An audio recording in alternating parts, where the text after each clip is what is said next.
Hey everyone, welcome back. Today is January 29th, 2026, Thursday. And after last night, we talked about everything that was happening after hours with the earnings for Microsoft and Meta, and everything pretty much today held true as far as Meta was rewarded up about 10%. Microsoft was down 10% almost.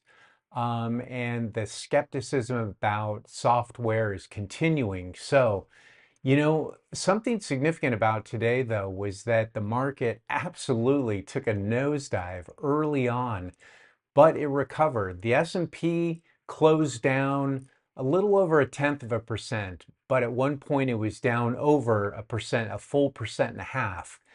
And the Nasdaq, oh my gosh, at one point that was down over like 2.6%, but they both made a nice recovery throughout the day. So broad market support and a really nice recovery. So that's my takeaway on that. Today, Apple reported after the bell and they beat on revenue, they beat on earnings, and they raised their guidance. As a matter of fact, they smashed their all-time record for revenue. They came in at 144 billion in revenue for the quarter in 3 months, which is crazy. Their China sales were huge, up over 38%. Now, given last quarter, the previous quarter, the comparable for the previous quarter had been down, but still China really rebounded sharply.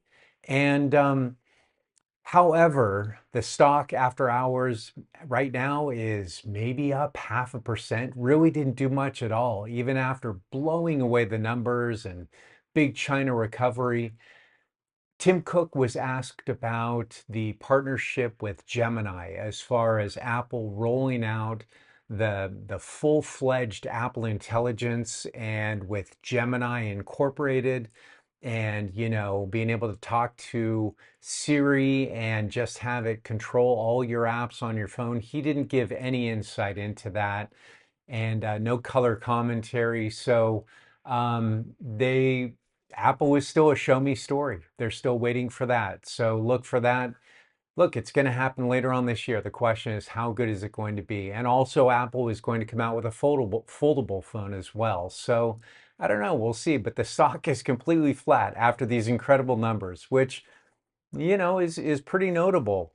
I just want to touch back on the software aspect of what brought the market down so hard this morning, and that is the continued questioning and doubt about software, and how people are thinking that it's going to get absolutely gobbled up by artificial intelligence. And I told you last night after earnings that the ServiceNow had reported incredible numbers, and I'd been following the stock down, down, down, and so I nibbled a little bit after earnings yesterday, and I will say that today, after it was down, it closed the day. It actually had a rebound too. It closed the day down 10%, which is big.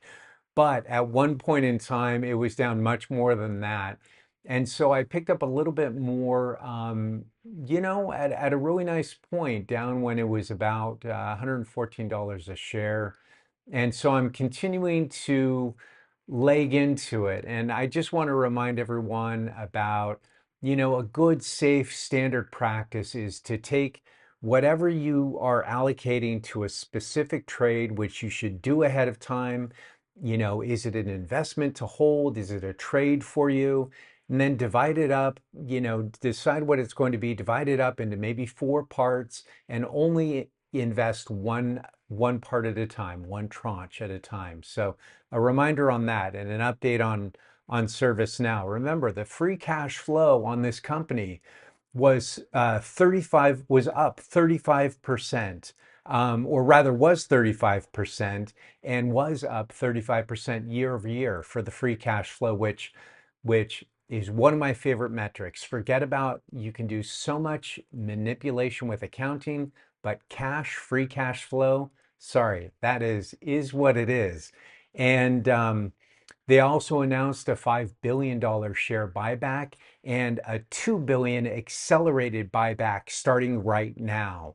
So with that cash flow and that buyback, that confidence by the board of directors, and the immediate $2 billion that they're going to start buying back now, given where the stock has dropped to, and and everything that they do in their mode to competition. Talked about all of that yesterday, and all of the great security that they are incorporating into their enterprise AI product, and just full stack offering. I'm still liking it, so I wanted to give you an update on that. Also, over the last 5 days, crude oil has risen over 8%. That is, I would say, a large portion of that is due to the expectation, not the expectation, the possibility that the United States might attack Iran again. And I'm positive that many of you know about this, but there is an armada of US ships, a carrier group that is now in the Persian Gulf. That's the USS Abraham Lincoln. There is another carrier group that's going into the Mediterranean to come into where Israel is. I believe that's the Bush carrier, USS Bush, and they sent another destroyer in today. So just wanted to make note of that move in oil. And there are a few very informed experts that I follow in regards to the geopolitics and the business of oil. Halima Croft is one, Paul Sankey is another.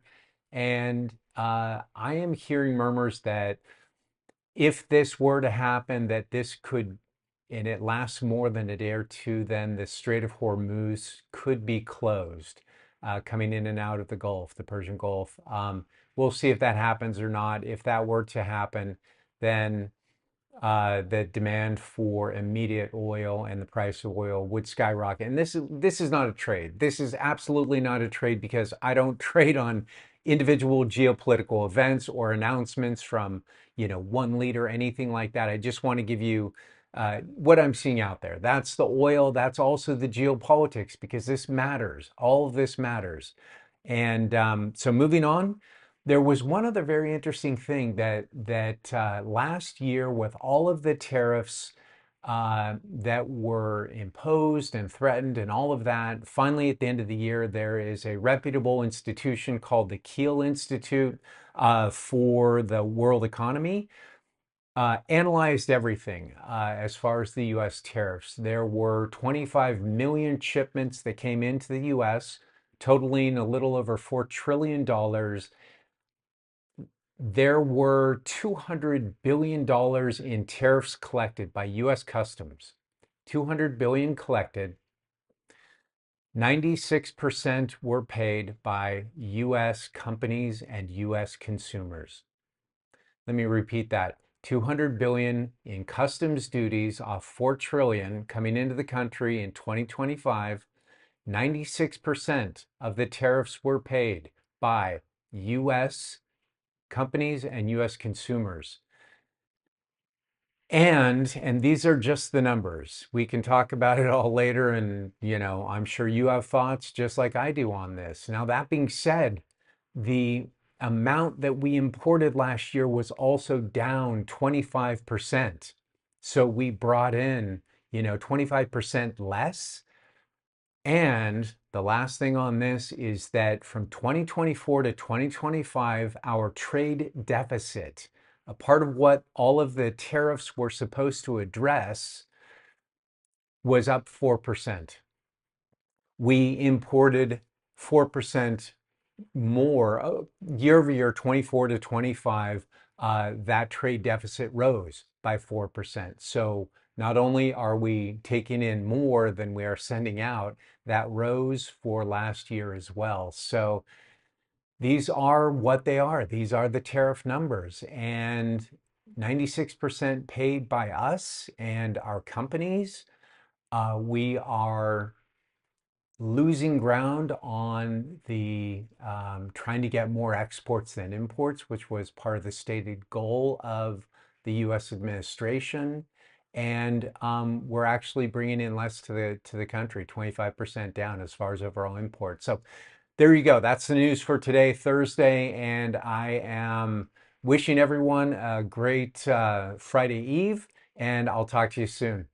Cheers.